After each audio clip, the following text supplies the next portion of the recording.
You ask Tiger to solve. This deals with linear equations with one unknown.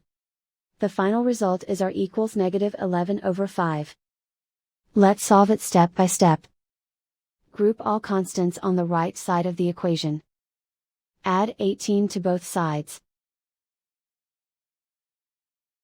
Group like terms. Simplify the arithmetic.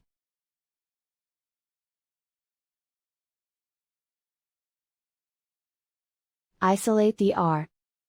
Divide both sides by -15. Cancel out the negatives. Simplify the fraction. Move the negative sign from the denominator to the numerator.